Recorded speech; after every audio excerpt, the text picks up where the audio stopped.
بسم الله الرحمن الرحيم الحمد لله رب العالمين الحمد لله الذي هدانا لهذا وما كنا لنهتدي لولا أن هدانا الله أشهد أن لا إله إلا الله وحده لا شريك له وأشهد أن محمدا عبده ورسوله اللهم صل على محمد وعلى آل محمد كما صليت على إبراهيم وعلى آل إبراهيم إنك حميد مجيد اللهم بارك على محمد وعلى آل محمد كما باركت على إبراهيم وعلى آل إبراهيم إنك حميد مجيد ورضى اللهم عن الخلفاء الراشدين وصحابة أجمعين ومن تبعهم بإحسان إلى يوم الدين أما بعد السلام عليكم ورحمة الله وبركاته mes sœurs, mes frères les louanges, les remerciements, les éloges appartiennent tous à Allah seul son droit le plus absolu et exclusif nous le louons, nous revenons vers lui repentant nous demandons protection contre les conséquences de nos péchés et les tendances de l'âme celui qui Allah guide, nul ne saurait les égarer nous serait l'égaré, celui qui est privé de sa guidée, nul ne saurait lui montrer le droit chemin.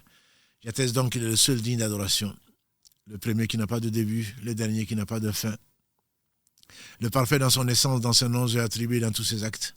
J'atteste de la véracité, de l'exemplarité, de la prophétie de Mohammed ibn Abdillah, qu'Allah bénisse ce prophète, sa famille, ses compagnons, et tous ceux qui les auront suivis dans le droit chemin nous fassent l'honneur d'en faire partie.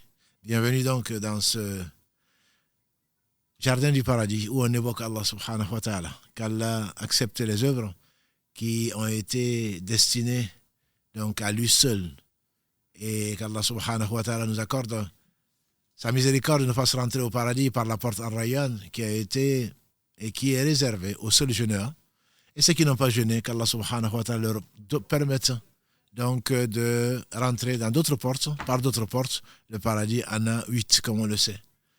Donc nous vous remercions pour votre confiance et malgré donc les occupations, vous êtes au rendez-vous, et surtout de tous les pays, je dirais, et essentiellement d'Afrique noire en particulier, donc barakallahu fikoum, que ce soit du Cameroun, du Tchad, de la Guinée, du Mali, du Gabon, du Congo, de beaucoup de pays, alhamdulillah, également d'Amérique, comme également d'Asie. Alhamdulillah, barakallahu fikoum pour votre confiance. Et qu'Allah subhanahu wa ta'ala nous fasse tous rencontrer donc, au paradis et vous le compte comme des œuvres donc, durables dans la mesure où ce que nous enseignons et ce que nous apprenons, nous devons le transmettre. Et c'est la raison pour laquelle, une des raisons pour lesquelles Allah a envoyé les meilleurs des hommes que sont les prophètes alayhim salatu wassalam. Donc aujourd'hui, dans ce deuxième épisode de ce mois particulier béni, nous allons parler donc de la générosité. De la générosité particulièrement dans ce mois. En commençant par le hadith de Ibn Abbas, Abdallah ibn Abbas, le cousin du prophète sallallahu alayhi wa sallam, il disait, le prophète sallallahu alayhi wa sallam était le plus généreux des hommes. À n'en pas douter. Il était le plus généreux des hommes, mais il était encore plus généreux pendant le mois de Ramadan, quand il rencontrait l'ange Gabriel. Et il rencontrait l'ange Gabriel, donc tous les soirs, pour réviser le Coran. Il lui faisait réciter tout ce qu'il avait reçu donc de la révélation, et la dernière année de sa visite il l'a fait réviser 2 fois et c'était un des signes précurseurs de son retour qu'il a choisi bien entendu vers son Seigneur subhanahu wa ta'ala, et qu'Allah récompense ce prophète pour tout ce qu'il a avancé. Il a donné de sa personne, de ses biens, pour tout ce qu'il a avancé. C'est le plus généreux des hommes. Et donc Ibn Abbas concluait, il était plus généreux, le prophète sallallahu alayhi wa sallam était plus généreux que le vent qui sème la pluie, on dira, si on parle de météo, qui vient faire fusionner les nuages positifs et négatifs pour que Allah subhanahu wa ta'ala déverse de sa miséricorde, représentée en particulier donc par la pluie sans laquelle il n'y a pas de vie. Donc ce prophète sallallahu alayhi wa sallam nous a enseigné la générosité. Jamais on a demandé au prophète sallallahu alayhi wa sallam quelque chose sans qu'il dise non. Jamais. Et quelqu'un qui lui dit, je t'aime, ya Rasulallah sallallahu alayhi wa sallam, il dit alors, si tu m'aimes, certainement tu dois t'attendre à être pauvre. Tu dois t'attendre à être pauvre, ça veut dire quoi? Ça veut dire que tu dois t'attendre à donner. À donner ce que tu as. À ne pas garder. Pourquoi?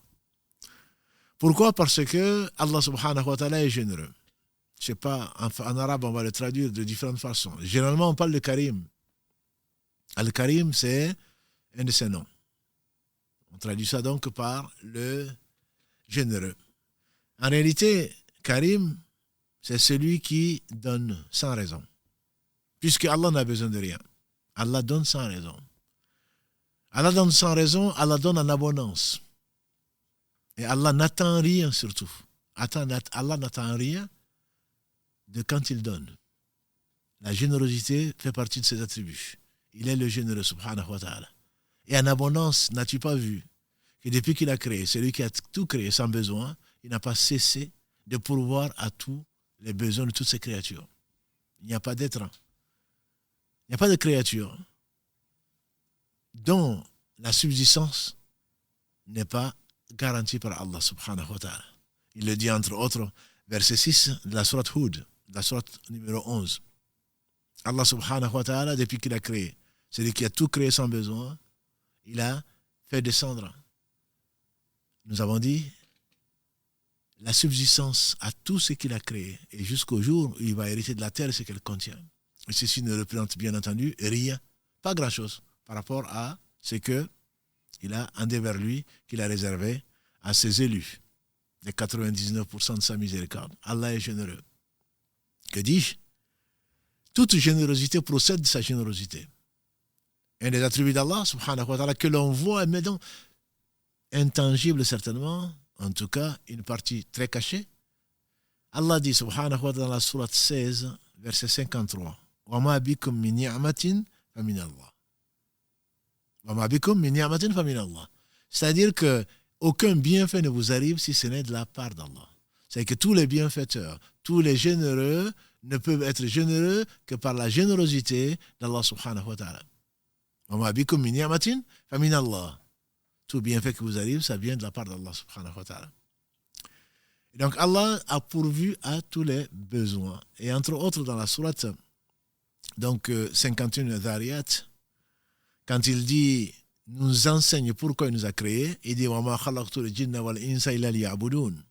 Je n'ai créé les djinns dans le verset 56 de la sourate Dhariyat 51, je n'ai créé les djinns et les hommes qu'afin qu'ils m'adorent. Et il justifie. Ma uridu minhum min rizqin wa ma uridu an yut'imun. Je ne leur demande pas de subsistance et je ne leur demande pas de me nourrir. Inna Allaha huwa ar-razzaqu dhul quwwati al-matin.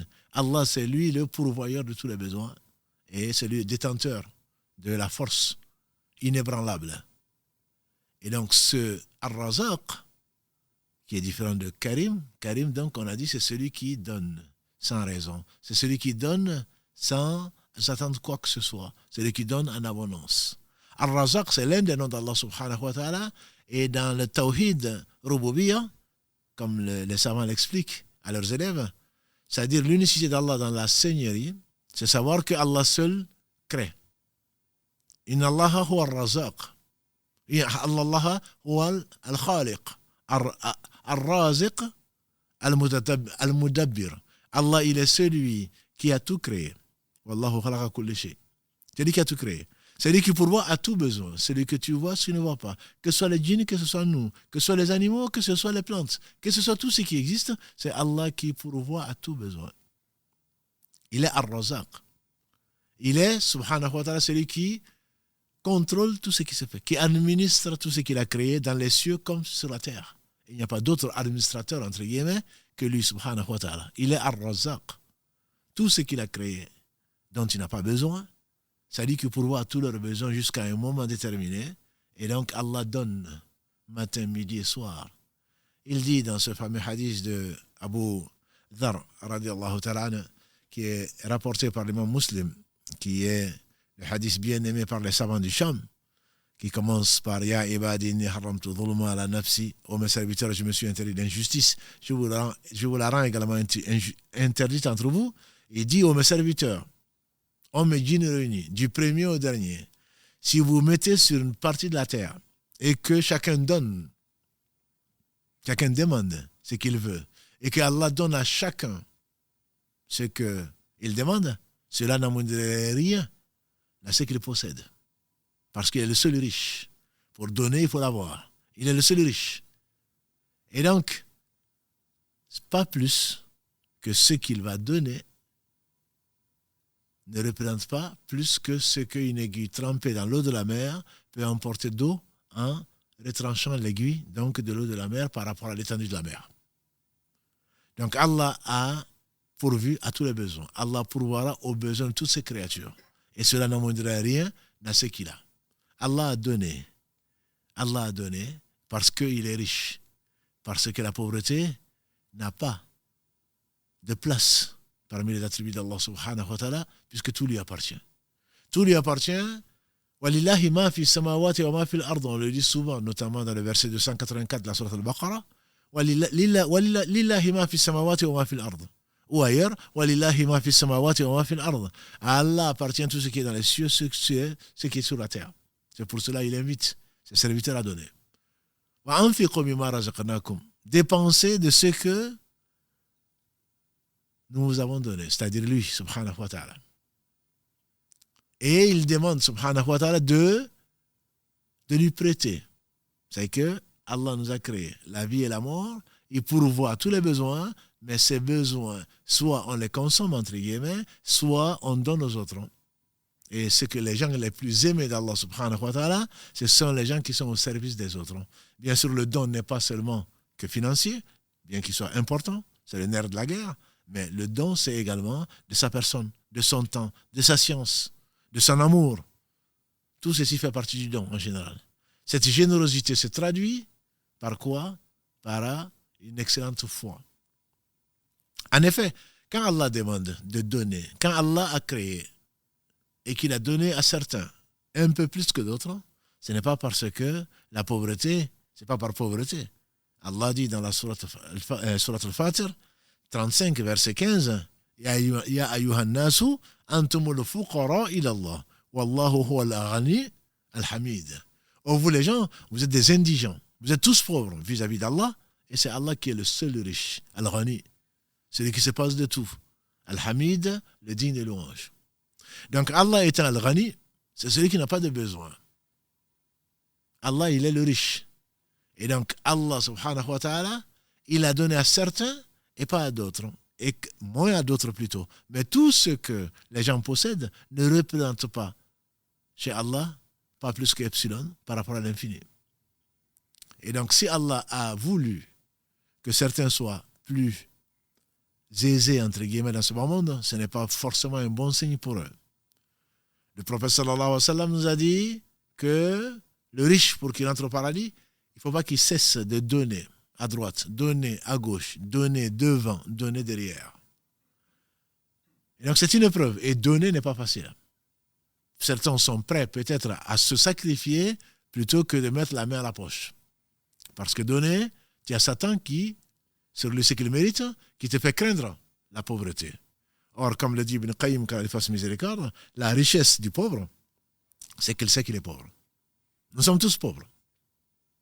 Mais le fait de savoir que tu es pauvre et que tu vas prêter à Allah subhanahu wa ta'ala ce qui lui appartient, comme l'a dit Ibn Mas'ud, radiyallahu ta'ala, il a dit que le prophète sallallahu alayhi wa sallam, un jour meilleur qu'aujourd'hui, dit, il demande, lequel d'entre vous préfère son argent ou ses biens, préfère plutôt l'argent de ses héritiers par rapport à son argent. Ils ont dit, Ya Rasulallah, sallallahu alayhi wa sallam, il n'y a personne d'entre nous qui préfère l'argent de ses héritiers par rapport à son argent. Il a dit alors l'argent, ton argent c'est ce que tu auras dépensé. Ton argent, c'est ce que tu auras dépensé. L'argent de tes héritiers, c'est ce que tu auras laissé. Dans une version, au seuil de ta mort, donner ceci à cela, donner ceci à cela, il ne t'appartient plus. Donc Allah nous a créés, subhanahu wa ta'ala, pour nous confier la science, l'amour, l'argent, ceci et cela, pour voir comment liyabluwakum ayyukum ahsanu amala, afin de prendre des témoins, pour voir celui d'entre vous qui est à la meilleure des positions, c'est-à-dire celle de faire des actes qu'Allah subhanahu wa ta'ala aime et agrée et qu'il a ordonné au travers donc de ses prophètes alayhim salatu wassalam. En réalité, et ça fait peur, mes frères, ça fait peur. En réalité, je dirais la générosité est fonction de la foi. Si le prophète sallallahu alayhi wa sallam, un bédouin est venu le voir, il lui a dit soumets-toi. Il dit non. Il a dit donnez-lui. Ils lui ont donné des animaux, ils ont donné et il est parti alors qu'il n'était pas soumis. Il est parti voir son peuple. Il a dit je viens de chez quelqu'un qui n'a pas peur de la pauvreté. En effet, il n'avait pas peur de la pauvreté sallallahu alayhi wa sallam.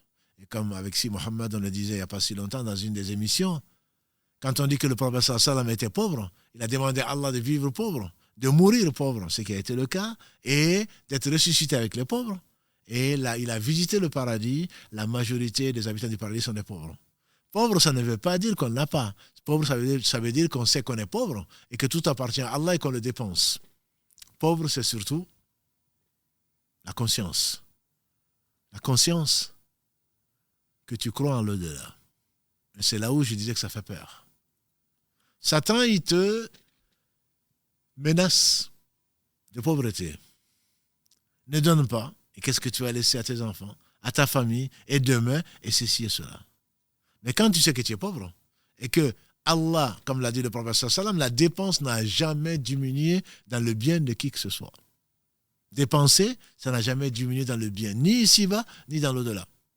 Parce que Allah a dit à son prophète sallallahu alayhi wa sallam, dans un hadith qui est authentique, il a dit au fils d'Adam, dépense, on dépensera pour toi. Dépense et on dépensera pour toi. Combien sont les gens qui n'ont pas été surpris parce qu'ils sont généreux? Quand tu donnes, tu reçois au moins pareil, voire beaucoup plus. Ô fils d'Adam, ne crains pas la pauvreté. Allah, il est riche. Dépense pour la cause d'Allah, bien sûr. Et alors, Allah va dépenser pour toi. Et toute dépense vient de sa générosité, subhanahu wa ta'ala. Je dis bien ce qui fait peur. C'est que quand tu dépenses, surtout quand tu refuses de dépenser, est-ce que tu es conscient qu'à la mort, 3 choses accompagnent le mort, comme l'a dit le prophète sallallahu alayhi wa sallam. Sa famille, ses biens et ses œuvres. 2 retournent, a-t-il dit alayhi salatu salam. Sa famille retourne, après ses biens. Quand on l'amène dans des carrosses, quand on l'amène dans je ne sais quoi d'autre, et ses biens reviennent. Sa famille reste peut-être un peu triste ou alors elle se déchire déjà au cimetière, malheureusement. Pour l'héritage. Qu'est-ce qui reste? Ce sont ses bonnes œuvres, c'est-à-dire ce qu'il a dépensé quand il était vivant. Et la meilleure dépense, a dit le prophète sallallahu alayhi wa sallam, c'est celle que l'on fait alors qu'on est pauvre, qu'on craint la pauvreté et on est dans le besoin. C'est ça la foi. C'est ça la foi. En ce sens que quand tu dépenses, tu es en train de dépenser c'est l'investissement durable. Tu dis, j'ai peu de choses. Mais quand je vais les dépenser, on n'a pas donné 1 euro, on n'a pas donné un dirham, un dinar, sans que Allah subhanahu wa ta'ala ne le multiplie. Et on a un verset dont on va commenter, Inch'Allah, 261 et suivant de la sourate al-Baqarah, où Allah rassure l'homme. Ce que tu dépenses, Allah va le multiplier. Allah donne l'exemple de 7 épis. Chaque épi donne 100 grains. 700 et bien plus. La bonne action, comme l'a dit le prophète sallallahu alayhi wa sallam, dans le hadith rapporté par Ibn Abbas, qu'Allah l'a gré que son père, la bonne action, Allah la récompense de 10 à 700 fois. On dit 700 fois, c'est par rapport au bien, à ce que l'on donne matériellement. Quand tu dépenses, c'est que tu sais que ce que tu as t'a été donné, tu sais pourquoi. Et si tu crois en l'au-delà, tu vas préparer l'au-delà. Si tu ne crois pas en l'au-delà, ou tu n'y crois que, ou tu as des doutes, très certainement, qu'est-ce que tu vas faire? Tu vas garder ce qui t'a été confié de peur. Mais est-ce que tu crois vraiment à l'au-delà? Ce que tu as dépensé, c'est ce que tu as gagné. Un jour meilleur qu'aujourd'hui, le meilleur des hommes, sallallahu alayhi wa sallam, a sacrifié ce qu'il a sacrifié en sortant de chez lui. Il revient, c'est un hadith rapporté par notre mère Aïcha, il dit à Aïcha, qu'est-ce qu'il nous reste du bélier qu'on a sacrifié? Elle lui dit, ya Rasulallah, il ne nous reste que l'épaule. Et il lui dit, tu veux dire qu'on a tout gagné sauf l'épaule? Ce qu'on va manger, ce que tu vas dépenser pour toi-même, pour ta famille, c'est très bien. Dépenser pour sa famille, on doit commencer par les siens. Mais ce que tu vas dépenser pour la famille, tu le fais pour Allah.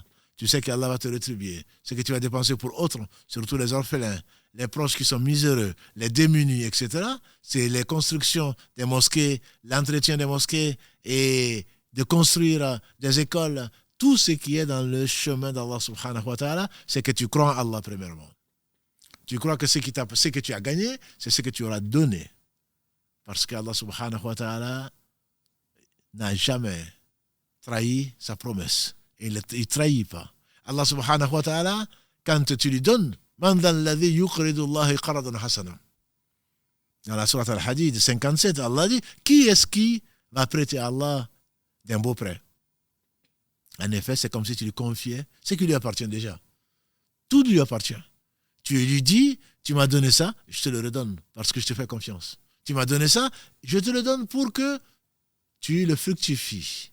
En effet, le jour, parce que je crois en toi, je crois au jour du jugement dernier et je sais que ce que j'aurais gagné, c'est ce que j'aurais donné.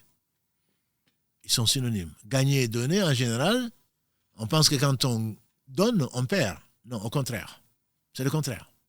Et les gens qui croient vraiment à l'au-delà, les gens, les pieux, c'est pourquoi Allah nous a ordonné de jeûner. Verset 183. C'est la sourate Al-Baqarah que dit Allah, notre Seigneur. Ya ayyuhalladhina amanu, kutiba alaykumus siyamu, kama kutiba ala alladhina min qablikum, la'allakum tattaqun. Ô vous les croyants, le jeûne vous a été prescrit comme il a été prescrit à vos prédécesseurs. Afin quoi? Afin que vous atteigniez la piété. Et qui sont les pieux? Qui sont les pieux? Allah les définit bien entendu dans de très très nombreux versets. Entre autres, en ouvrant son livre, quand il dit Ba'd a'udhu billahi minash shaitanir rajim, Bismillahir rahmanir rahim, Alif Lam Mim. Dhalika al-kitabu la rayba fih. Alif Lam Mim, ce livre, point de doute dessus. Hudan lil muttaqin, voilà une guidée pour les pieux. Qui sont-ils? Alladhina yu'minuna bil ghayb. Yuqimuna as-salah. Wa mimma razaqnahum yunfiqun. Ceux qui croient à l'invisible, à Allah, au jour du jugement dernier, qui n'ont pas vu, mais ils y croient avec certitude. Et qui aiment la rencontre de leur Seigneur dans la prière. Et qui, de ce que nous leur avons donné, dépensent. Jusqu'à la fin de ces 4-5 versets qu'Allah a consacrés au début de son livre aux croyants. 2 aux mécréants et 11 versets aux hypocrites. Allah dit dans la sourate Al-Imran 3, verset 133, Allah dit Wasari'u ila maghfiratin min rabbikum. Concourez, précipitez-vous vers le pardon de votre Seigneur. Wasari'u ila maghfiratin min rabbikum. Wa jannatin arduha samawati wal ard, et vers un paradis plus vaste que les cieux et la terre. Qui a été préparé pour qui? Uiddat lil muttaqin. Qui sont-ils? Uiddat lil muttaqin.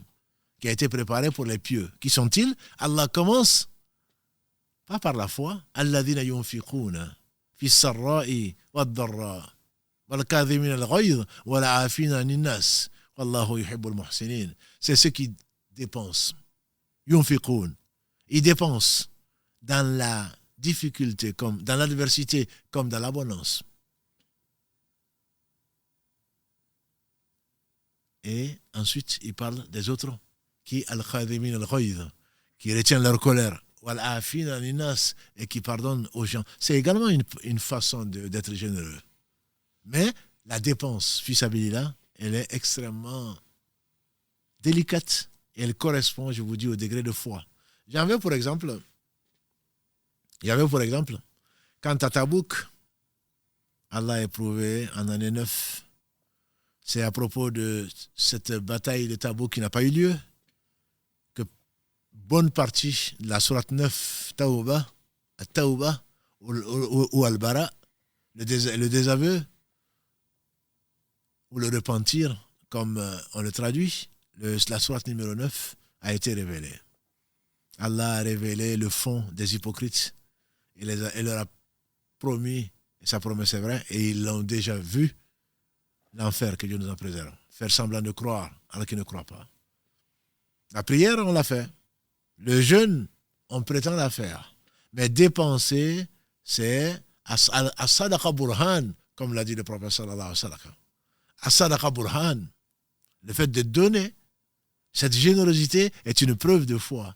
Parce que tu investis dans le durable. Parce que tu crois en l'au-delà. Alladhina yu'minuna bil ghayb. Tu en as entendu parler, mais tu y crois. Parce que la promesse de ton Seigneur est vraie. Tu y crois.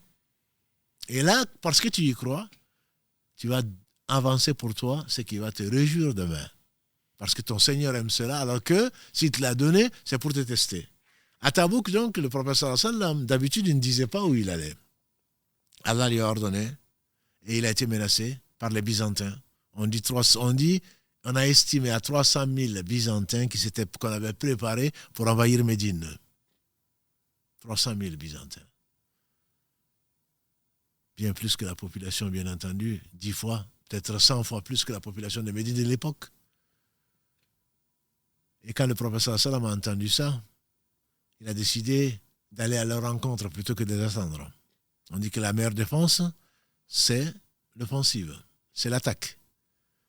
Et il a dit à ses compagnons, radiallahu ta'ala anhum, on va se préparer, on va aller vers Byzance. C'était en actuelle frontière Tabouk, c'était à l'actuelle frontière de la Syrie. Que chacun donne ce qu'il peut donner. Pour qu'on équipe l'armée, il faudrait qu'on aille. C'est la plus grande armée qu'il a levée, sallallahu alayhi wa sallam. Et bien entendu, c'était 10 fois moins. 30 000 hommes peut-être, d'après les historiens. C'est l'armée la plus nombreuse qu'il a levée. Et ils sont partis. Mais avant, il a demandé que chacun donne ce qu'il peut donner. Certains ont amené des dates. C'est tout ce qu'ils avaient. Et les hypocrites d'ailleurs se sont moqués d'eux. Et Allah les a réprimandés dans cette sourate-là. Ceux qui se moquent des croyants. Parce qu'ils ne donnent que très peu. On dit que Othman ibn Affan, radiallahu ta'ala anhu, combien de milliers de dinars il a donné, combien de chevaux, combien de chameaux il a donné pour équiper l'armée. Et à cette occasion, et ce n'est pas la seule, le prophète sallallahu alayhi wa sallam a dit que Othman fasse ce qu'il veut, il rentrera au paradis. Allah a garanti à Othman, comme à Omar, comme à Ali, comme à Abu Bakr, comme à Saad, comme à Abdurrahman ibn Auf, comme à Zayd, comme à Zubayr. Allah leur a promis le paradis. Mais le paradis, comme dit le prophète sallallahu alayhi wa sallam, le paradis, n'est-ce pas que le paradis est cher? Le paradis, c'est la marchandise d'Allah. Le paradis est cher. C'est la marchandise d'Allah. En effet, Allah dit dans le verset 111 de la sourate Tawbah, de la sourate 9, Inna Allah ashtara min al-mu'minina anfusahum wa amwalahum bi anna lahumul jannah. Allah a acheté aux croyants leur personne et leurs biens en récompense du paradis. C'est quand tu auras donné ton temps, donné tes biens qui ne t'appartiennent pas, bien sûr, qu'Allah t'a prêté, ta personne, en récompense, Allah t'assure le paradis. Inna Allah ashtara, Allah a acheté aux croyants, minal mu'minin, anfusahum, leur personne. Ta personne ne t'appartient pas. Wa amwalahum, tes biens ne t'appartiennent pas. Bi anna lahumul jannah, si tu les vends à Allah, si tu fais ce commerce, ta personne. Ça veut dire que tout instant que tu perds de ta vie, quelque part, c'est en moins. Parce qu'Allah te l'a confié pour que tu sois reconnaissant. Et la reconnaissance passe par quoi? La reconnaissance passe par le fait que ce qui t'a été donné, c'est-à-dire ta personne. Et le croyant est sacré chez Allah. Ton temps, tes biens, Allah te le redemande. On dit que quand ce verset a été révélé, Abu Bakr as-Siddiq, le très véridique, on dit qu'il a pleuré. Et on s'est étonné. On a dit, mais pourquoi tu pleures? Il dit, quel merveilleux Seigneur. C'est lui qui a donné la vie. C'est que tu as, c'est lui qui te l'a confié. Et ensuite, il te le redemande pour te donner quoi? Ce qu'aucun œil n'a vu, aucun n'aurait entendu parler, dont l'imagination n'est même pas passée dans l'esprit de qui que ce soit. Le paradis. Le paradis, ce n'est pas les îles Baléares. Le paradis, comme on dit, non, c'était le paradis. Non, c'est parce que tu ne le connais pas. فَلَا تَعْلَمُ نَفْسٌ مَا أُخْفِيَ لَهُمْ مِنْ قُرَّةِ أَعْيُنٍ جَزَاءً بِمَا كَانُوا يَعْمَلُونَ. Allah dit dans la sourate Sajda, 32, la prosternation, verset 23, فَلَا تَعْلَمُ نَفْسٌ. Personne ne sait ce qu'il a été caché à ces gens comme récompense de ce qu'ils faisaient. Ils ont prêté à Allah ce qui ne leur appartenait pas, ce qu'Allah leur a prêté, ils ont donné ça à Allah. Et donc je disais que Tabouk, le prophète sallam a demandé que chacun donne ce qu'il peut.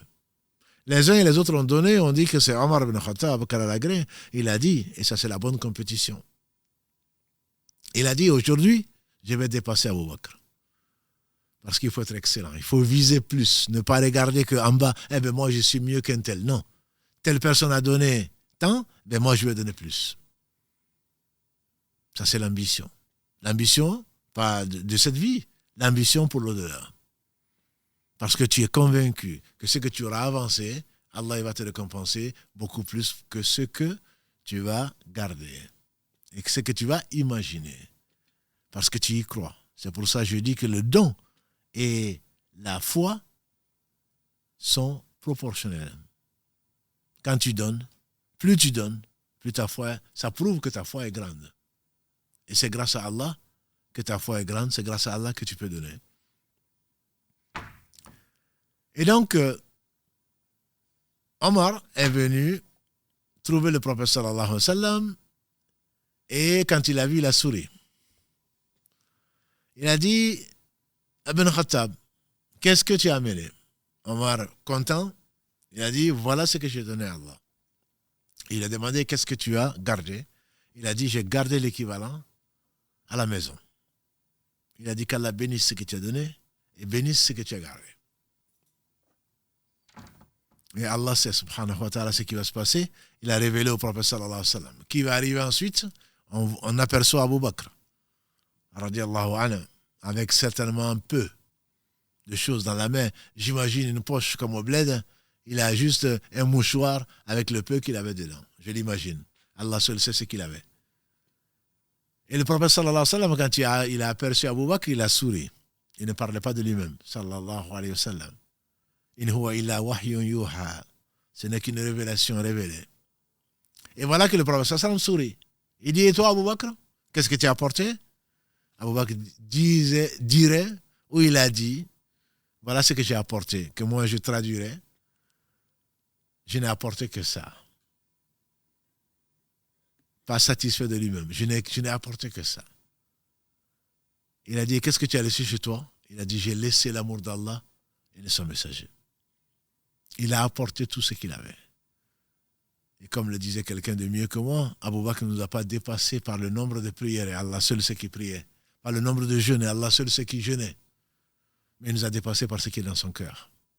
Il était véridique. Il était véridique. Parce que si tu es véridique, tu vas croire en la vie après la mort. Tu vas savoir que ta tombe sera illuminée ou alors des ténèbres. Tu vas croire alors que ton degré au paradis sera proportion de tes œuvres. Je ne dis pas tu as rentré au paradis, que tu ne devras qu'à Allah subhanahu wa ta'ala. Ensuite, Allah va vouloir que les œuvres comptent. Et donc, c'est comme s'il voyait le paradis. C'est comme s'il voyait l'enfer, 40 ans préserve. C'est ça la véridicité. La véridicité, c'est celle-là. C'est pour cela que quand tu donnes, tu sais que tu n'as pas perdu. Ah, mais tu dépenses trop. Non, je ne dépense pas assez. Ça ne m'appartient pas. Et je serai jugé. L'homme ne bougera pas d'un pas, a dit le prophète sallallahu alayhi wa sallam, avant de répondre à 4 questions. Parmi ces 4 questions, une des questions c'est comment tu l'as eu et comment tu as dépensé. Où tu l'as eu plutôt et comment tu as dépensé. Ça, c'est une des 4 questions. L'homme ne va pas bouger d'un pas avant de répondre à ces 4 questions. Donc, Abu Bakr Siddiq a donné tout ce qu'il avait. Il n'a rien laissé. Allah, d'un point, il n'a rien laissé chez lui, mais en fait, il a tout laissé chez lui. C'est l'amour d'Allah, subhanahu wa ta'ala. Matériellement, il n'a rien laissé, mais spirituellement, c'est sa confiance à Allah. Il sait que ce qu'il a dépensé, c'est ce qu'il va trouver dans l'au-delà, mais déjà, Allah va pourvoir à ses besoins ici, avant l'au-delà. Parce que quand Allah a créé, il y a nécessairement de la subsistance. Quand il y a fécondation, le hadith de Abdallah ibn Masaoud, Kalalagré, la constitution de l'un d'entre vous se fait 40 jours et ensuite 40 jours. Au bout de 40 jours, il devient une chair. Au bout de 40 jours, il devient une adhérence, ensuite une chair, etc. Et au bout de 40 jours, Allah va lui envoyer l'ange qui va lui insuffler l'âme. C'est pour cela que l'avis le plus répandu chez les savants, c'est que l'âme est insufflée à 120 jours. Et c'est pour cela qu'à partir de 4 mois, 120 jours, dans certains rites, comme le rite Hanbali, s'il y a un fœtus qui meurt, après 4 mois, on fait la prière dessus, on le lave et on fait la prière dessus. Alors que chez les Malikis, par exemple, jusqu'à ce que l'enfant naisse écrit, naisse vivant, à ce moment seulement on prie sur lui. Mais bref, 120 jours, l'ange va écrire 4 choses, parmi lesquelles sa subsistance, de quoi il va vivre. Donc ceci est assuré. Ta subsistance est assurée par Allah. Toutes les créatures, Allah leur assure la subsistance. C'est pour cela que le loup, quand il est venu un jour à Médine, ou à côté de Médine, prendre un agneau, il a pris un agneau et le berger courageux l'a poursuivi. Et le loup s'est arrêté, le berger courageux l'a poursuivi et repris son agneau. Le loup s'est arrêté et il lui a dit, pourquoi tu me prends? C'est qu'Allah m'a donné comme subsistance. Et ils ont dit, le loup a parlé. Il a dit, vous ne voulez pas être plus surpris? Il y a plus surprenant, c'est qu'un prophète est venu à vous, il vous ordonne le bien et vous refusez de croire en lui. Sallallahu alayhi wa sallam. Donc toute chose que Allah a créée, toute créature, c'est Allah qui a tout créé, toute créature a sa subsistance qui est assurée jusqu'au jour où elle va revenir vers Allah subhanahu wa ta'ala. Donc ce n'est pas pour la subsistance que tu vas craindre de dépenser parce qu'elle est déjà assurée par Allah. C'est ce que disait un homme pieux. J'ai su que ma subsistance était assurée par Allah, je ne m'en suis pas préoccupé. Je ne m'en suis pas préoccupé. Quand tu dépenses, Allah il te donne. Abu Bakr a tout donné à Allah. Bien sûr, on n'est pas Abu Bakr. On ne va pas l'atteindre, même pas à la cheville.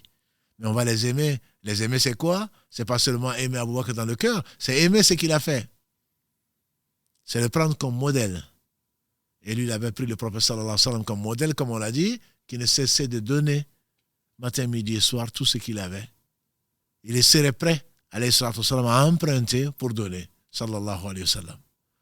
Donc le don est proportionnel, disais-je, à la foi. Plus tu crois en Allah, plus tu crois en sa générosité. Il n'est pas seulement Al-Karim, c'est l'un de ses noms. Il est Al-Jawad. Al-Jawad. Ceci est tiré du hadith du prophète sallallahu alayhi wa sallam qui dit Allah subhanahu wa ta'ala, il est Jawad al-Karim, il est le très grand donateur, si on peut traduire par là.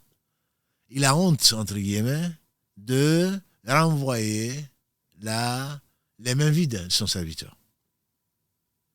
C'est l'abondance. Et tu n'es pas le seul serviteur. Et Allah a envoyé tout ce qu'on a demandé, bien plus. Et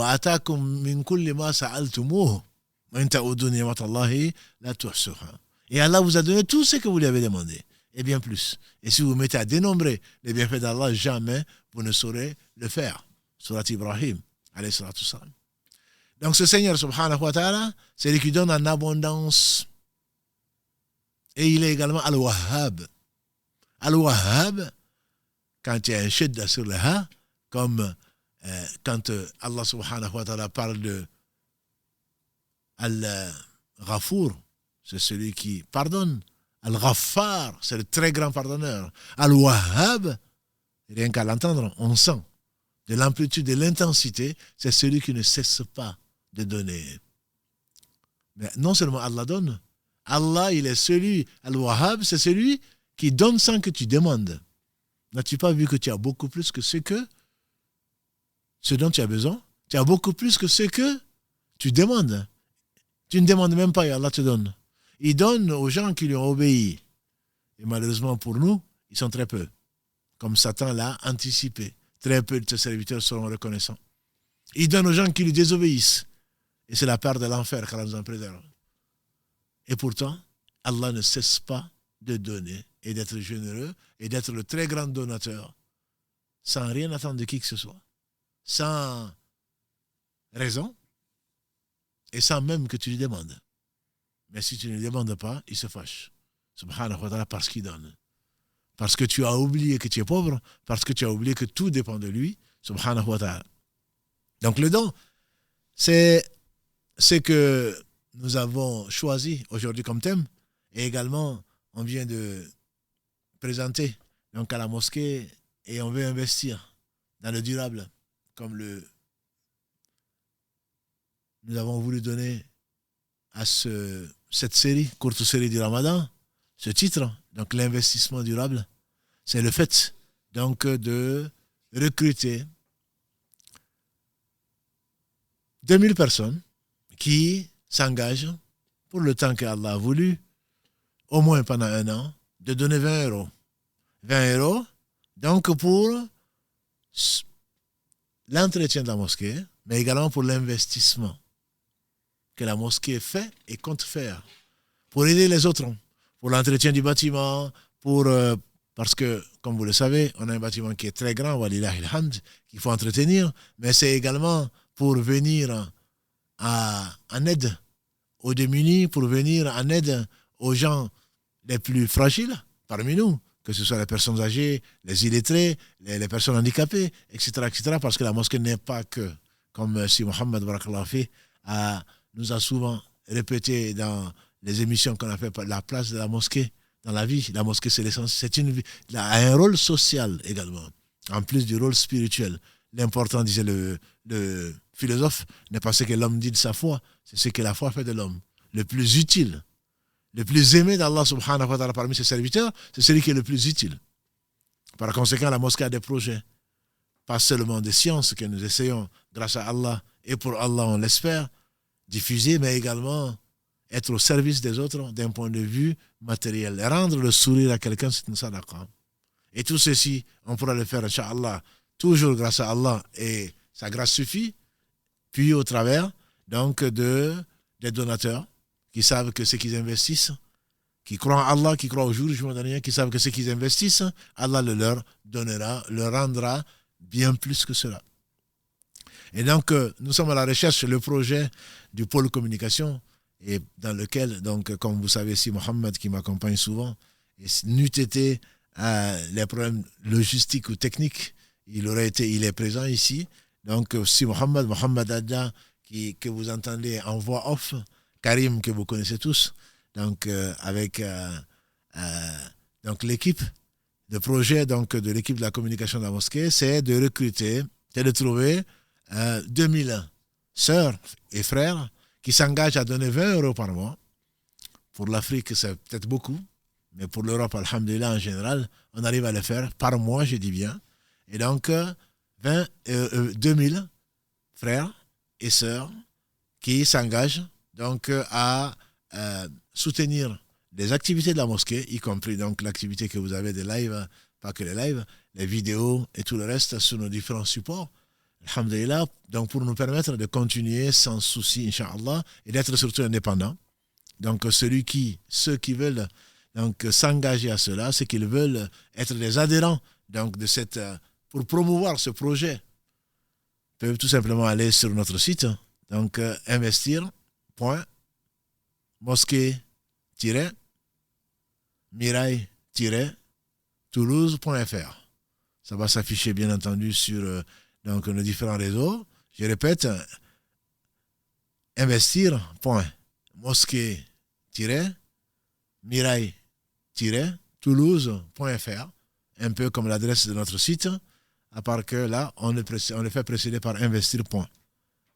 Donc nous comptons bien entendu sur Allah seul, subhanahu wa ta'ala, qui nous a assuré jusque-là, depuis 40 ans, notre indépendance de tout point de vue, tant d'un point de vue financier que d'un point de vue politique, que d'un point de vue dogmatique.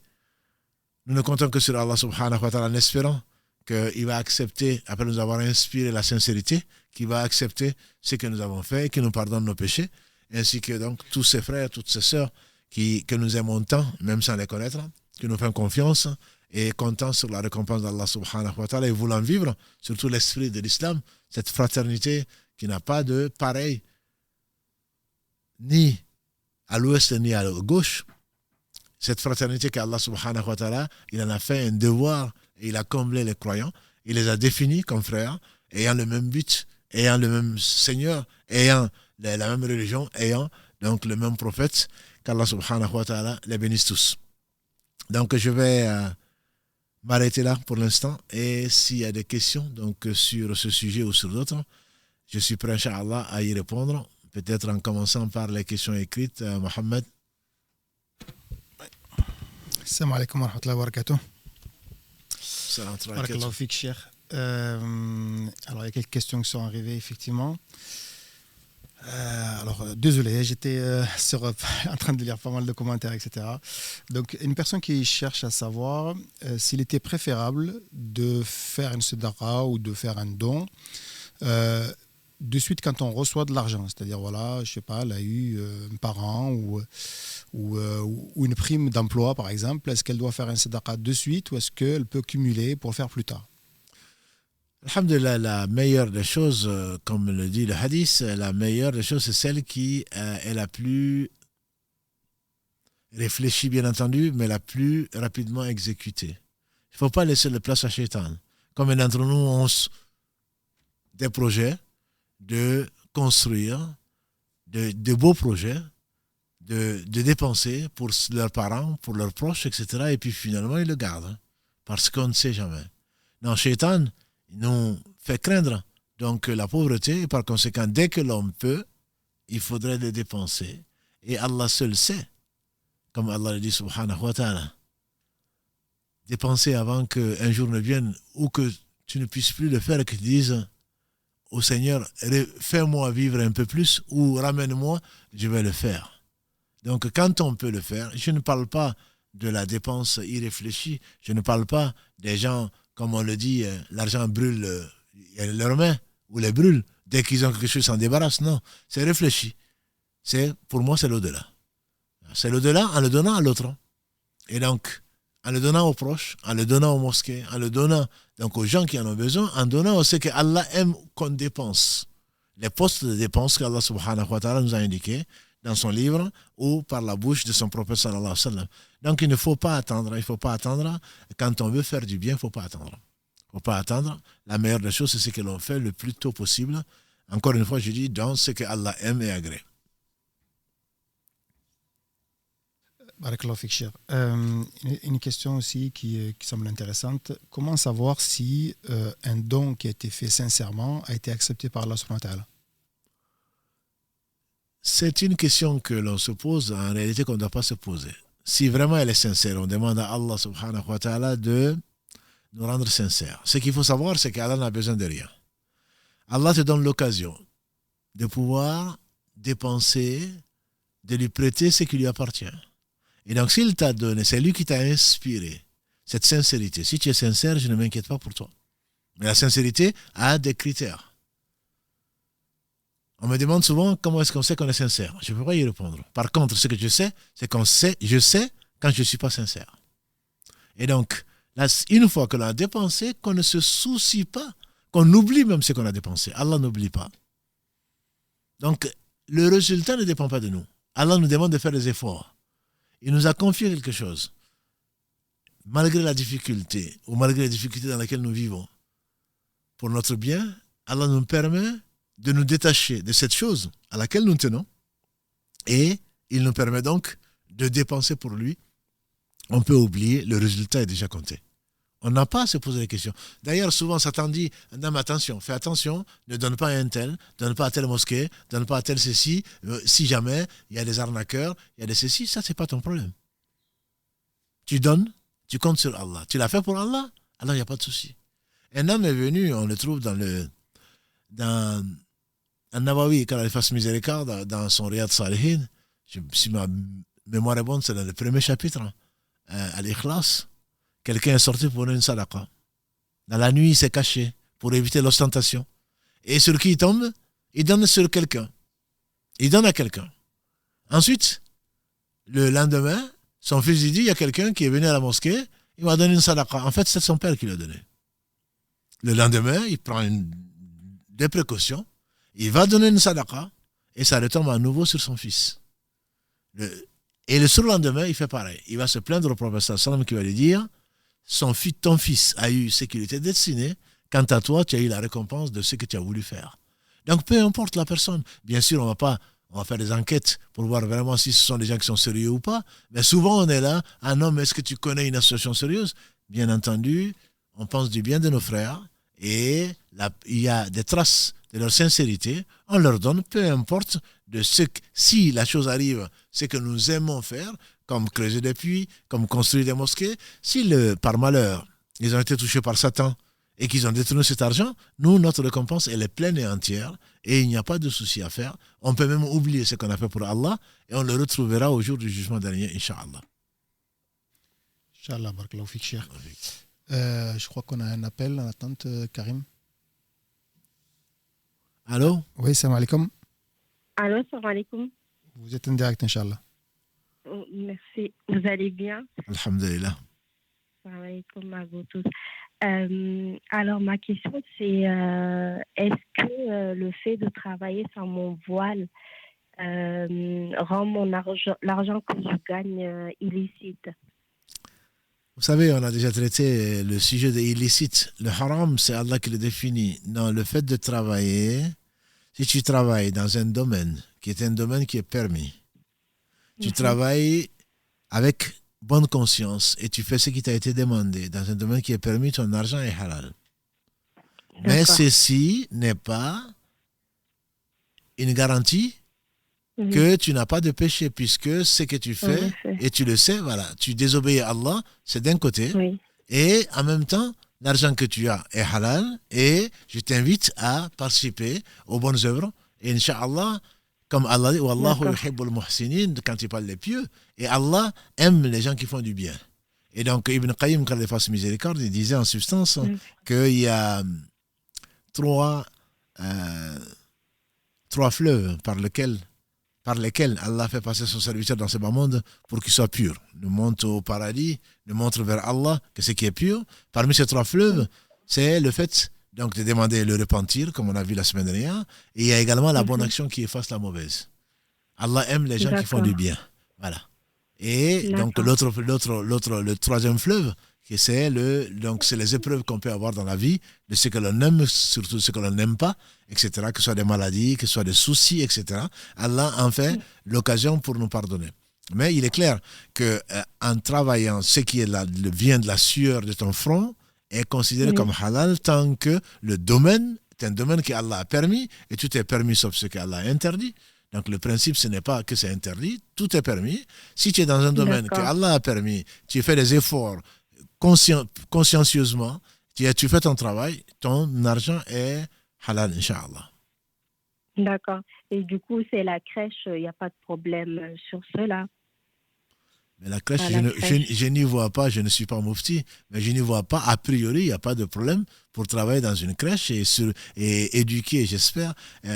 Si tu pouvais en plus, grâce à Allah, si tu pouvais en plus le faire pour Allah, c'est-à-dire pour vivre bien sûr, mais également pour éduquer, participer à l'éducation de ses enfants, il se peut que ces enfants, ce qu'ils feront, Inch'Allah, tu as participé à l'éducation, il se peut qu'Allah te reverse, entre guillemets, dans ton compte, une partie de ce que tu as pu leur faire, même quand ils sont devenus grands, parce que tu as participé à leur éducation. Donc il faudrait que Satan ne nous fasse pas oublier cette bonne intention. C'est ce que je dis parfois à nos frères ou à nos sœurs, par exemple, il y en a qui sont médecins. C'est quel beau métier. Quel beau métier. Sauver une vie, c'est comme s'il avait sauvé l'humanité entière. Si on le fait, bien sûr, pour avoir de l'argent, on a de l'argent souvent. Mais si on n'oublie pas que Allah aime que l'on aide les autres, certainement, on a double, voire quadruple récompense. D'accord. Et du coup, avec cet argent, je peux faire le Hajj, la Umrah, tout ça? Ce qui est permis, alhamdulillah. Vous pouvez faire la Umrah, vous pouvez faire le Hajj, vous pouvez vous occuper de vos pères et mères s'ils sont encore vivants, de vos proches, vous pouvez aider la mosquée. Voilà, donc vous pouvez faire ce que Allah aime et qui est très qui est défini. Hein. Donc il n'y a pas de mal, il n'y a pas de souci à utiliser l'argent halal dans ce que Allah aime. D'accord, merci beaucoup. Allah yafika. Et je demande des doigts aussi parce que franchement, j'ai pris une décision de chercher un endroit qui m'acceptera comme je suis. Et voilà, parce que j'arrive plus à travailler sans vraiment. Alhamdulillah, qu'Allah subhanahu wa ta'ala te facilite son adoration. Ce qui te facilite son adoration n'est facile que ce qui facilite. Et alhamdulillah, Allah écoute, notamment on est dans un mois béni. Et comme tu le sais, parmi les 3 invocations qui ne sont pas rejetées, c'est l'invocation du jeûneur quand ils rompt le jeûne. Donc, prie pour toi-même et ainsi que pour nos frères qui sont notre famille, donc la grande famille de la mosquée du Mirail sur les réseaux sociaux, mais également sur les frères du pôle communication, dont je suis le porte-parole. Si tu peux également penser à nous et prier pour nous, Inch'Allah. Il n'y a pas de souci, merci beaucoup. Barakallahu fik. Merci, qu'Allah vous récompense. Amen. Barakallahu fik. Cheikh, Ah. Une petite question. Il y a une personne qui demande quelle est la différence entre faire un don récurrent qui a été proposé l'année dernière par la mosquée, je pense, vu la question. D'ailleurs, l'année dernière, ce n'était pas un don récurrent qui a été proposé, mais c'était pour soutenir l'investissement, il me semble, dans la mosquée. Et le fait d'investir ce nouveau projet donc, qu'on lance, quelle est la différence entre les deux? L'année dernière, on a fait une collecte, en fait. L'année dernière, on a fait effectivement une collecte. On avait lancé, donc c'était avant l'ouverture. C'était pour équiper la salle dans laquelle nous sommes d'ailleurs, Culture et Savoir, qu'on va présenter, Inch'Allah, à une autre occasion. Donc pour en faire une bibliothèque avec des livres qu'on espère, Inch'Allah, serviront parmi les 3 choses qui ne vont pas disparaître après la mort donc, de l'individu. La science donc, qu'on aura transmise. Donc, on a équipé, alhamdoulilah, on finit d'équiper cette salle, en faire une salle de réunion, etc., pour que les gens puissent travailler, se reposer, et tout en pouvant faire leur prière à l'heure. Ça, c'est une opération qui était ponctuelle et qui était destinée à équiper donc cette salle qu'on appelait Culture et Savoir. Ce que nous proposons aujourd'hui, c'est donc le fait de participer à l'entretien de la mosquée. Donc l'entretien de la mosquée et les projets de la mosquée, ce n'est pas seulement quelque chose de fixe et d'arrêté, c'est le fait donc c'est la vie, la mosquée. Donc ce qu'on va mettre en place, la personne, Inch'Allah, qui adhère qui a confiance à ces projets et qui adhère, participe tous les jours sans le savoir, donc et à l'entretien de la mosquée et aux projets qu'on va mettre en place, etc. Et c'est un projet qui est récurrent, ce n'est pas donc quelque chose qu'on va arrêter et c'est fini. Les projets comme la touche finale, donc qui a été pratiquement conclue, une brique, donc la brique d'or qu'on a faite et qu'on a arrêtée, ce sont des projets donc ponctuels. Alors que là, ce que l'on lance, c'est quelque chose qui nous assure Inch'Allah l'indépendance et qui est beaucoup plus large et beaucoup plus vaste et qui ne s'arrête pas qu'à un seul projet, mais à tous les projets, de l'entretien du bâtiment jusqu'au service que l'on aimerait apporter, ce qu'on peut appeler un aspect humanitaire, qu'on aimerait apporter à nos aînés, qu'on aimerait apporter aux gens qui savent ni écrire ni lire, qu'on aimerait apporter à accompagner donc les plus faibles parmi nous, etc. Donc c'est ça la différence. La différence, c'est d'un côté, c'est un projet ponctuel, alors que là, ça rentre dans un projet bien plus global, un nouveau départ. Donc la personne sera associée, Inch'Allah, à tout ce que la mosquée fera comme projet et qu'on va certainement détailler dans d'autres émissions, Inch'Allah. On peut rappeler encore une fois la page web qui explique un petit peu ce nouveau projet, investir.mosquée-mirail-toulouse.fr qu'on va enrichir aussi au fur et à mesure. Donc cette page-là vous explique un petit peu les grandes lignes de cette campagne, Inch'Allah. On a un appel. Allô, salam alaikum. Wa alaikum salam, bonsoir, vous allez bien? Alhamdulillah, vous êtes en ligne, Inch'Allah, vous pouvez poser votre question à Cheikh. D'abord, moi, j'aimerais vous remercier pour tout ce que vous faites parce que j'écoute souvent vos lives et ça a vraiment un impact énorme sur ma vie quotidienne. Du coup, qu'Allah vous récompense pour tout ce que vous faites. Et là, en ce moment, je suis en direct. Je suis votre direct. Et du coup, moi, j'ai eu 2 questions. En fait, la première, c'est que déjà, je ne travaille pas pour le moment. Et c'est par rapport à... je suis guinéenne, en fait. Du coup, vous savez, pendant le mois de Ramadan, on amène à la belle famille tout ce qui est soit nourriture, si on peut cuisiner, ou tout ce qui est sac de riz et tout. Du coup, vu que je ne travaille pas, c'est de l'argent que j'avais pris à mon mari, mais je lui avais demandé de me l'avancer. Mais vu que c'est mon mari et que j'ai pris cet argent-là pour amener cette nourriture-là à mes beaux-parents, est-ce que ça c'est permis ou je ne sais pas trop? Disons que pour tout ce qui est l'entretien de tes enfants, de ta famille, etc., bien entendu, c'est permis de le prendre, surtout si le mari a tendance à être un peu avare, ça peut leur arriver. Maintenant, si c'est par rapport au bien que tu veux faire, tout bien que tu auras fait avec son argent, tu seras récompensé ainsi que lui. Simplement, il ne faudrait pas que tu développes des projets sans qu'il soit au courant. Que tu ne travailles pas, alhamdoulilah, ce n'est pas un souci. Le travail que vous faites, les sœurs, c'est un travail qui est énorme. Nos mères, nos sœurs, font un travail, s'occuper de la maison, s'occuper des enfants, s'occuper du mari et le reste, c'est un travail plus qu'à plein temps. Donc il n'y a pas de honte à avoir, ce n'est pas du tout ça. Et d'ailleurs, même si tu travaillais, le mari, ça n'enlèverait rien aux charges du mari, sauf ce que tu pourrais apporter toi-même, islamiquement parlant en tout cas. Donc ce que tu as appelé, ce que tu as amené aux beaux-parents, de toute façon, ils vont le considérer en tant que la femme de leur enfant. Donc le mari, moi, je pense du bien du mari que je ne connais pas. Et je pense que il l'accepterait et tu n'as même pas à rembourser. Si mon frère il est à l'écoute, je lui suggérerais de te dédouaner et de te dire donc que ce que tu as fait de toute façon et que tu n'as pas d'argent à rendre. Donc il suffit d'en discuter. Il sait très bien que quand tu avais de l'argent, tu le faisais, que maintenant tu n'en as pas, que tu lui prêtes. C'est une façon probablement gentille pour lui dire est-ce que tu peux me donner de l'argent pour que je fasse ce que je fais d'habitude. Donc, a priori, il n'y a pas de problème. Mais ne fais pas des choses sans son consentement. Au moins, avec son argent, mieux vaut éviter de dépenser, même si c'est dans du bien, sans qu'il en soit averti, sans qu'il donne son consentement, dans la mesure où Satan va rentrer, il reste un homme, tu restes une femme. Et donc, il se peut que Satan pose des problèmes en disant, elle dépense de mon argent, même sans mon accord. Mais a priori, il n'y a pas de souci. D'accord, pas de problème. Et ma deuxième question, en fait, c'est en tant que musulman, femme ou homme, vu que là, vous parlez de tout ce qu'on doit donner, la richesse que Allah nous prête, supposons qu'on travaille et qu'on a une certaine richesse, quel pourcentage, en fait, est-ce qu'on doit donner aux pauvres chaque mois par rapport à tout ce qui est fils sabilillah, comme vous le dites? Je ne sais pas trop par rapport à ça aussi, quelle quantité, quel pourcentage de notre argent qu'on possède, est-ce qu'on doit donner en fait pour que ça soit vraiment considéré comme la zakat qu'on doit acquitter? Non, la zakat, si c'est de l'argent entre guillemets liquide, on en a parlé dans plusieurs émissions avec Si Mohamed Barakallah fait, c'est 1/40, 2,5% des économies de l'année quand ça atteint un certain seuil. Mais il n'y a pas de pourcentage. En plus de cela, bien entendu, on donne ce que l'on... Je sais en plus que nos frères et nos sœurs sont très généreux.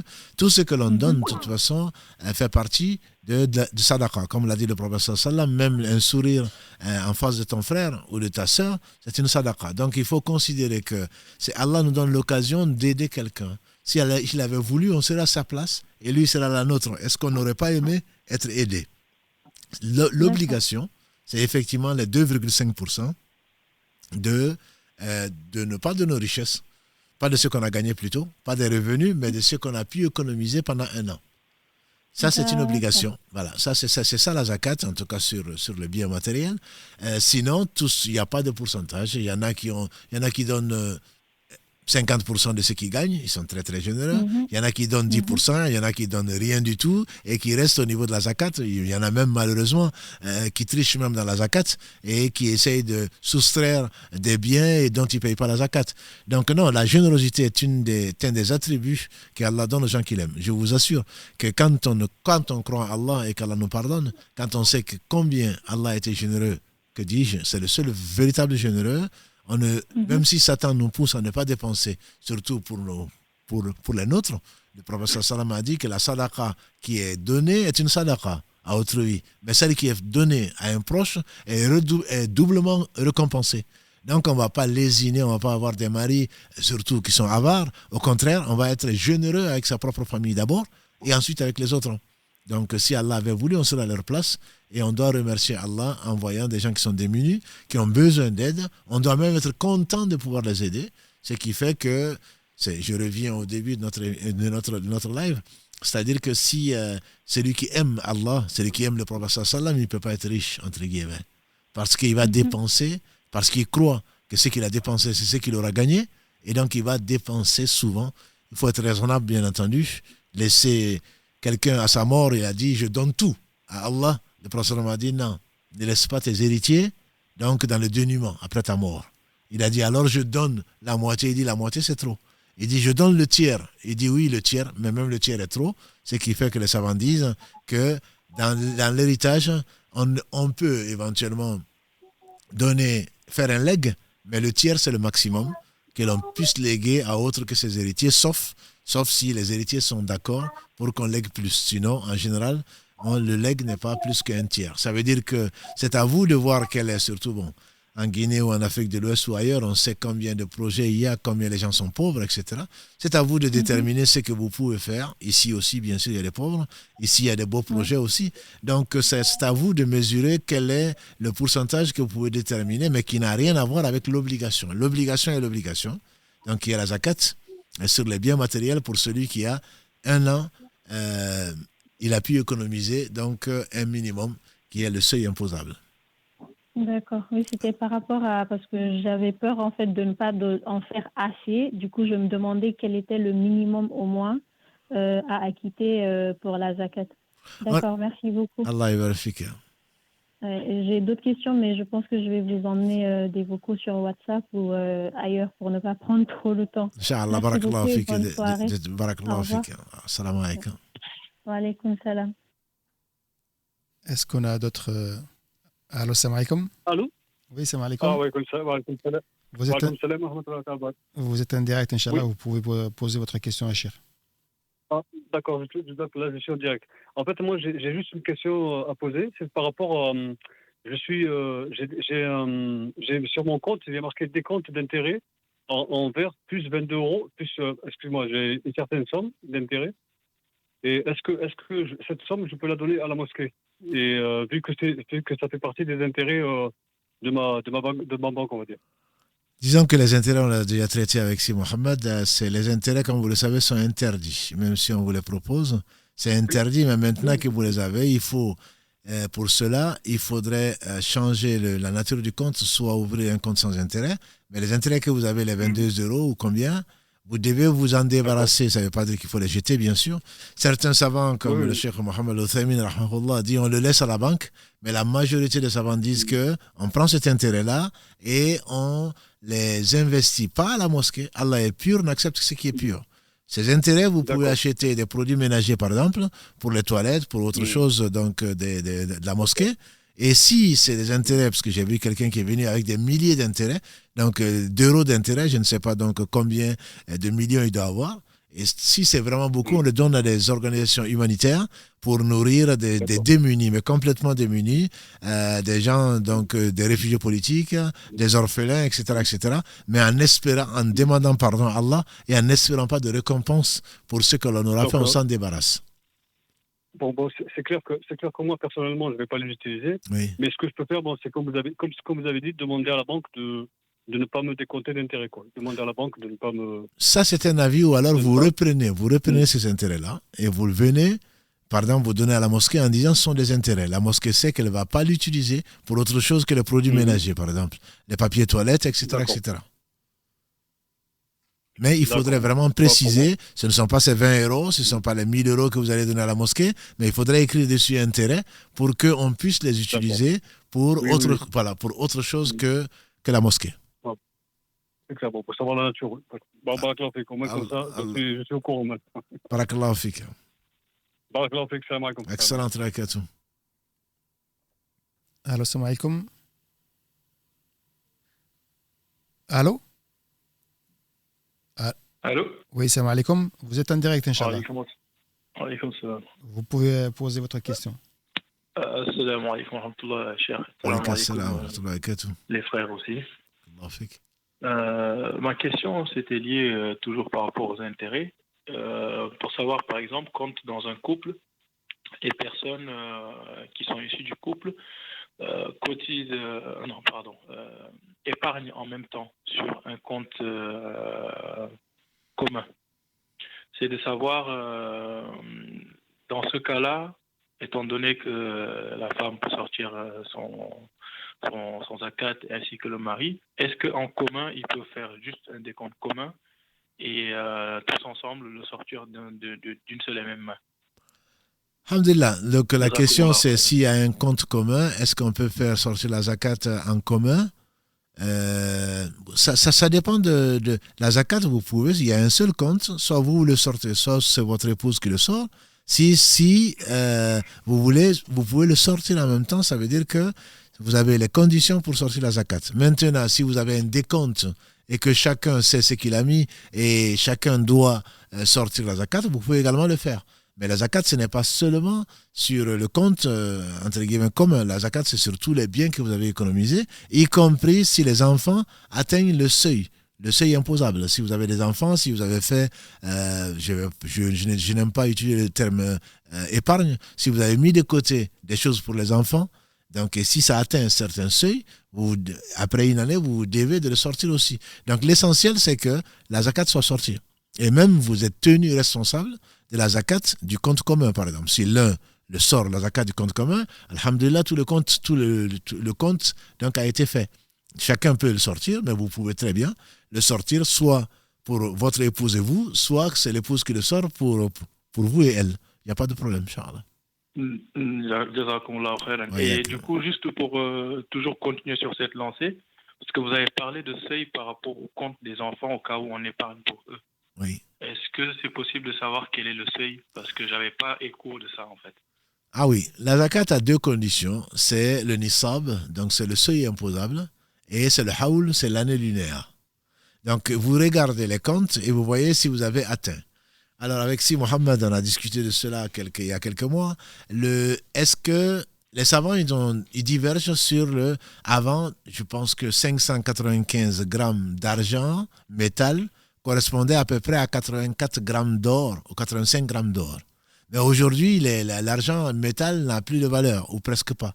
Donc le seuil imposable, c'est 595 grammes d'argent métal, ce qui correspond aujourd'hui à environ 470 euros. Si vous avez économisé 470 euros, la majorité des savants contemporains disent que vous avez atteint ce seuil-là, même si d'autres savants contemporains aussi, donc comme le Cheikh Al-Ruhaili par exemple, lui considèrent plutôt que c'est les 85 grammes d'or. Or, les 85 grammes d'or sont estimés aujourd'hui à 10 fois plus, c'est-à-dire 4700 euros. Et donc, il y a une différence énorme entre les deux, mais la majorité des savants disent qu'il faudrait que ce soit les pauvres qui en profitent. Donc, celui qui a économisé 470 euros ou plus pendant un an se doit de sortir un quarantième, donc il ne fait que 10 euros, 10 et quelques euros. Mais si c'est 4700 euros, donc déjà que ça commence à faire, ça va faire plus de 100 euros qu'il faut sortir. Donc ça dépend du seuil imposé. Ce qui profite aux démunis serait plutôt l'argent, c'est-à-dire que si vous avez déjà moins de 500 euros ou plus que vous avez économisé, vous devez prélever un quarantième. Mais certains savants disent que c'est plutôt en or, et si c'est en or, c'est 84-85 grammes d'or, c'est plutôt celui qui a économisé près de 5000 euros actuellement. Jazakumullahu khairan. En tout cas, une information importante pour moi, c'est que pour les enfants, je n'avais pas du tout écho de ça. Ouais. Parce que vous êtes responsable des enfants, c'est un dépôt. Donc les enfants, bien qu'ils ne soient pas mukallif, bien qu'ils ne soient pas responsables, vous avez la responsabilité comme si vous avez, ce sont des dépôts, c'est comme si vous aviez un argent à gérer. Donc même si la personne refuse de la sortir, dans ce cas les enfants n'ont pas ce souci-là, mais vous êtes responsable devant Allah de sortir la zakat donc pour ses enfants. Non. Ouais.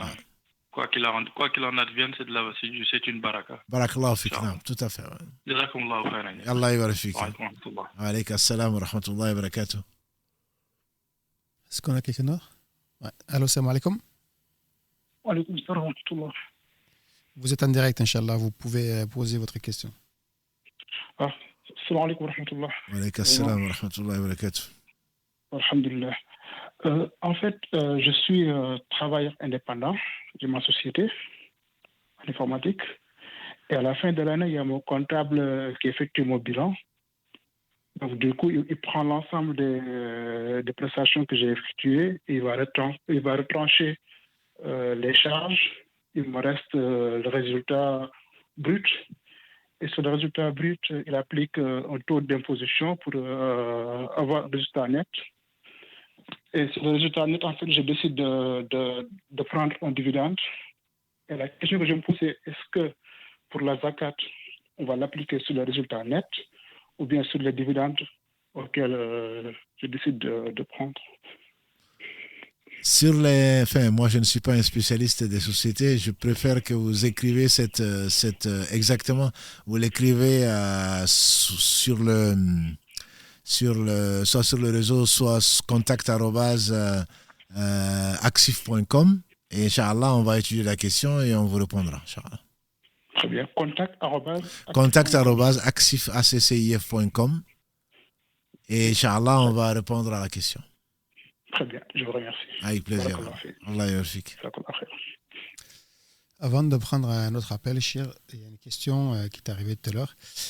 Tu as parlé par rapport à tous les péchés qu'on peut faire. On peut goûter à l'enfer et puis en sortir et rentrer au paradis. Est-ce que le contraire est aussi vrai? C'est-à-dire qu'est-ce qu'on peut rentrer au paradis et puis finalement on refait une bêtise, on repart en enfer. Qu'Allah nous préserve.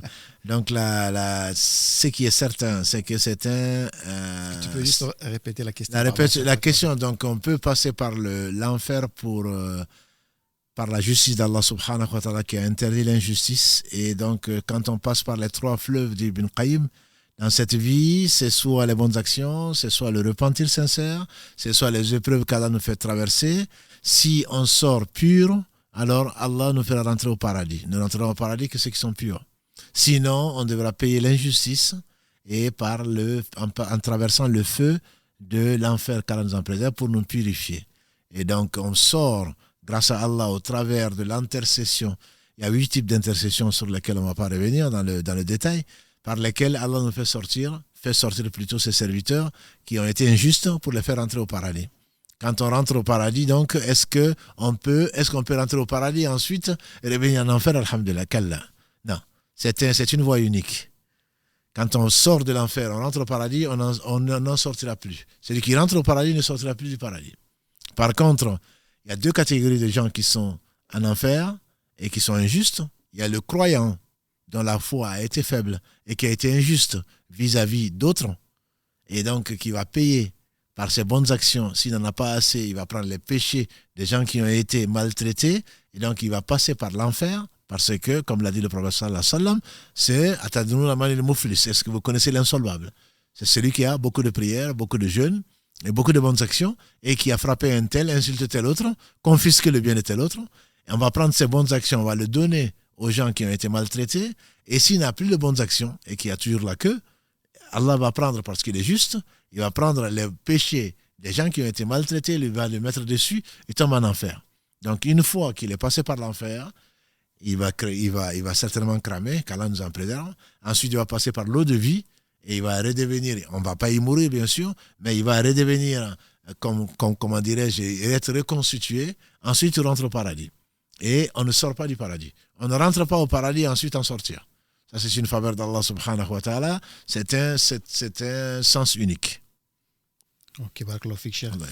Une question aussi qui est plutôt intéressante. Est-ce que le fait de faire des dons, de partager, peut effacer les péchés aussi?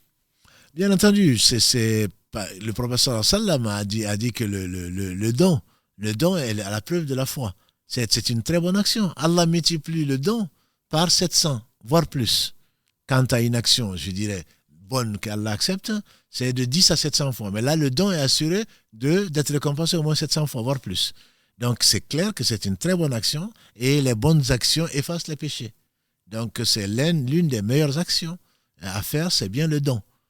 Le don est en place très haute par rapport à... Bien sûr, il y a le don de soi, il y a le don financier, il y a différents types de dons, mais le don vient en première ligne par rapport aux bonnes actions. Nous avons des appels aussi. Allô, salam alaikum. Wa alaikum salam. Vous êtes en direct, Inch'Allah. Ok, donc j'ai 2 petites questions. La toute première, c'est au sujet de, comment on appelle, au sujet de l'intention. Il m'arrive souvent de prendre sur moi la décision d'aider quelqu'un.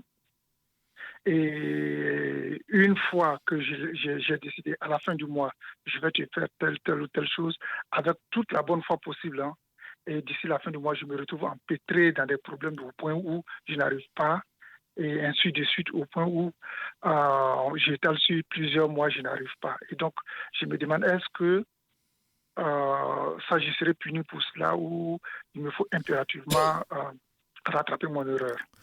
Donc la question, c'est par rapport à l'intention qu'on n'a pas pu accomplir. Exactement. Alors, donc l'intention qu'on n'a pas pu accomplir est de deux sortes. Si l'intention est en toi-même, que tu n'as pas promis, bien sûr que tu n'as pas de péché. Tu as voulu faire du bien, Allah te récompensera par la bonne action. Comme l'a dit le prophète sallallahu alayhi wa sallam, celui qui décide d'entreprendre une chose et qu'il a fait grâce à Allah, Allah le récompense de 10 à 700 fois. S'il décide de faire un péché et qu'il ne le fait pas, grâce à Allah, il a une bonne action. Et s'il décide de faire un bien, il n'arrive pas à le faire, Allah lui inscrit une bonne action complète. Donc c'est pour cela qu'entre autres qu'on a tout à gagner à avoir de bonnes intentions, etc. Maintenant, si la bonne intention s'est transformée en une promesse, là c'est autre chose. Si tu as promis à quelqu'un, y compris à ton enfant, en disant je vais te faire ça à la fin du mois, ou je vais t'acheter ça, et bon, il y a eu beaucoup d'autres choses, tu n'as pas pu le faire, là ce n'est pas du tout quelque chose, c'est un péché dans la mesure où ça ne fait pas même partie des 4 caractéristiques de l'hypocrisie, le fait de promettre et de ne pas de satisfaire sa promesse. Donc l'intention... Même si ce n'est pas intentionnellement qu'on n'a pas réussi à tenir sa promesse. C'est la personne, quand tu as promis à une personne, la personne a un espoir. Elle a un espoir, et donc c'est un espoir qui est dessus.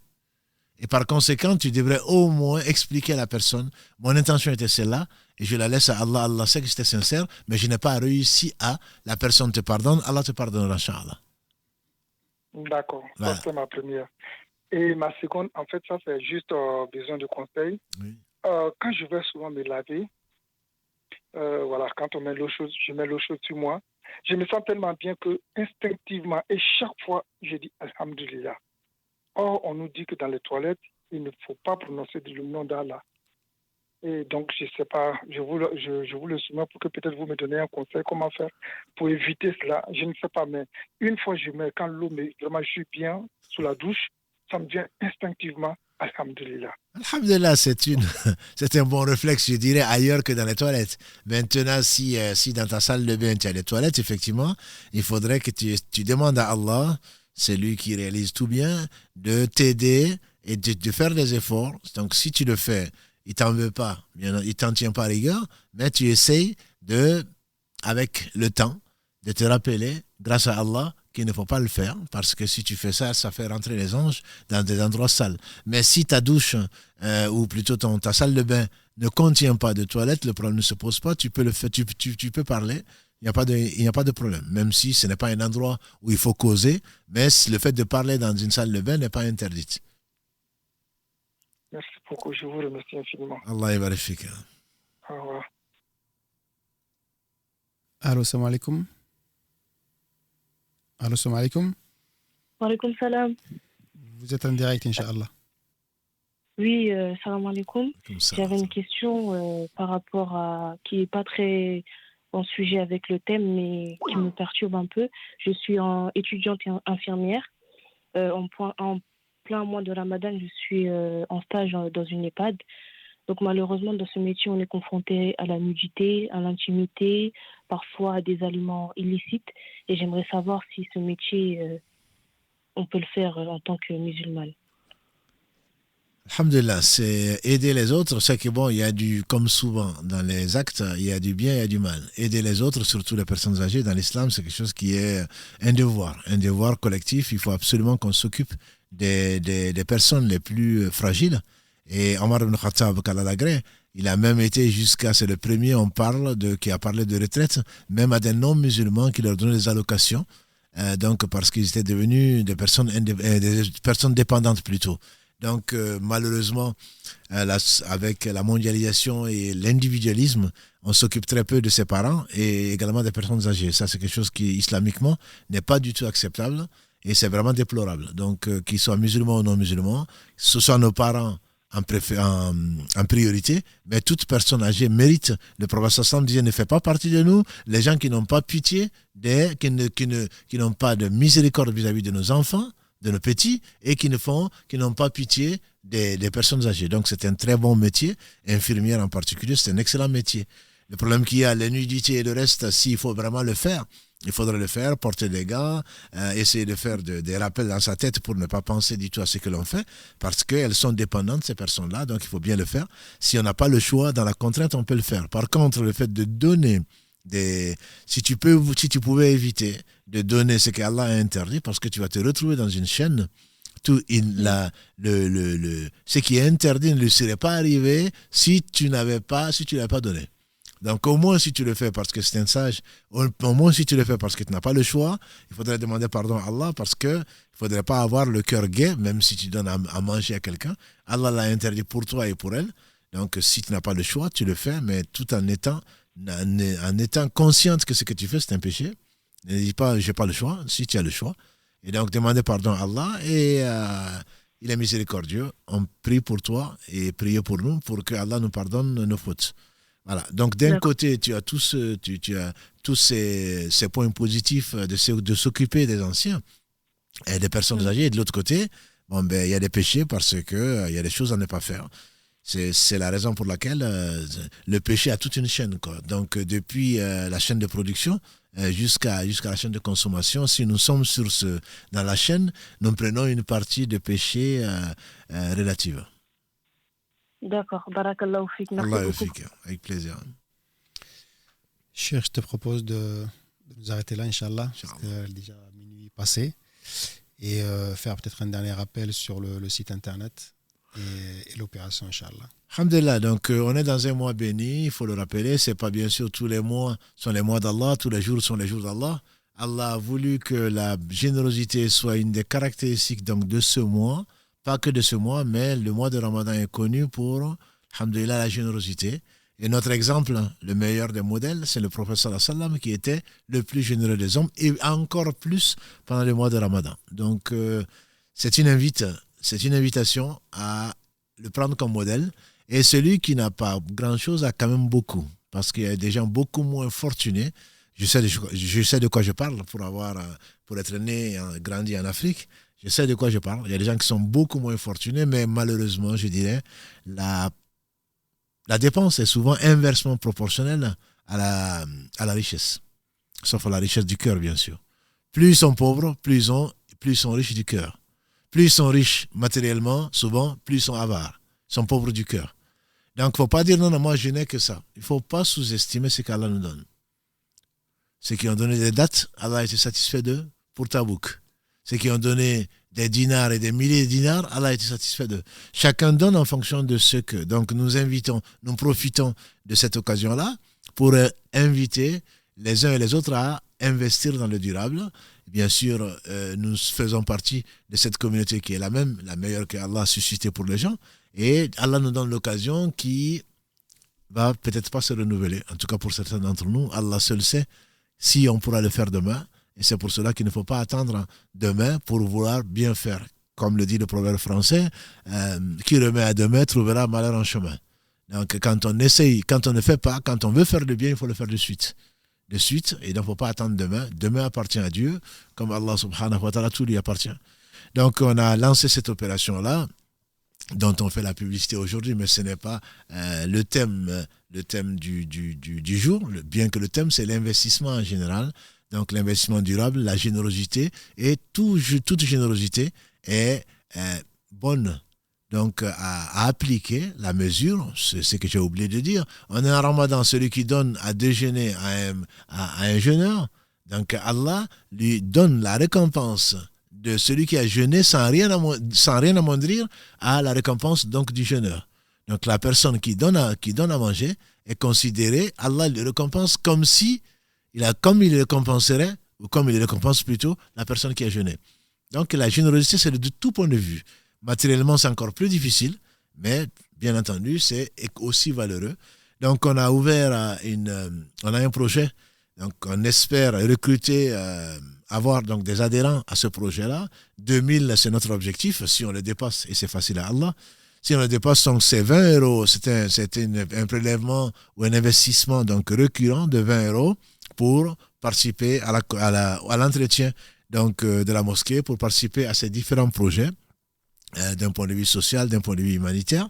Et donc, c'est pour se renseigner, Parce qu'il ne s'agit pas de vendre une chose comme ça. Pour se renseigner, vous pouvez aller donc sur investir.mosquée-mirail-toulouse.fr. Mosquée, bien entendu, sans accent aigu, parce que souvent, quand je donne des adresses, les gens me disent oui, mais ça ne marche pas. Donc, comme vous le savez, dans les adresses, il n'y a pas d'accent. Donc, il n'y a pas d'accent aigu, c'est mosque, voilà, comme en anglais. Et donc, l'adresse, Inch'Allah, vous la retrouverez également sur nos différents réseaux. Allez visiter et prier pour qu'Allah subhanahu wa ta'ala récompense les uns et les autres qui ont participé, parce qu'Allah seul sait que ça a demandé beaucoup de temps aux frères de la com, ici présents donc, dans cet atelier, qu'Allah les récompense par le meilleur. Juste aussi un petit rappel, on s'excuse pour les frères et les sœurs qui ont essayé de nous joindre par téléphone pour poser les questions. Alhamdoulilah, on ne peut pas prendre tout le monde en même temps, donc on s'excuse et on vous donne rendez-vous la semaine prochaine. Surtout ne pas hésiter à insister. Et puis, bon, il est déjà minuit, il va falloir qu'on s'arrête. On est fatigué aussi pour préparer la journée de demain, Inch'Allah. Donc, Cheikh, je te laisse conclure. Inch'Allah, barakallahu fikum, donc pour votre fidélité, encore une fois, pour votre confiance qui pour moi n'a pas de prix. On vous demandera dans ce beau mois béni du mois de Ramadan de prier pour nous, ainsi que pour vous, pour les parents, pour tous les croyants, je dirais, et qu'Allah subhanahu wa ta'ala bénisse ce mois et nous en fasse profiter. Et les mérites de ce mois sont innombrables. Donc qu'on ne perde pas son temps, qu'on essaie de profiter au maximum et de toute minute qui passe, parce que demain ça ne reviendra pas, sauf pour témoigner, soit pour nous, soit contre nous. Et donc qu'Allah bénisse celui par qui il a mis la lumière donc, dans cet univers. Et donc qu'Allah bénisse Mohammed, sa famille, ses compagnons, tous ceux qui les auront suivis dans le droit chemin, et nous fasse l'honneur d'en faire partie. Subhanakallahumma bihamdika, ashhadu an la ilaha illa anta, astaghfiruka wa atubu ilayk. سبحان ربك رب العزة عما يصفون وسلام على المرسلين والحمد لله رب العالمين والسلام عليكم ورحمة الله وبركاته.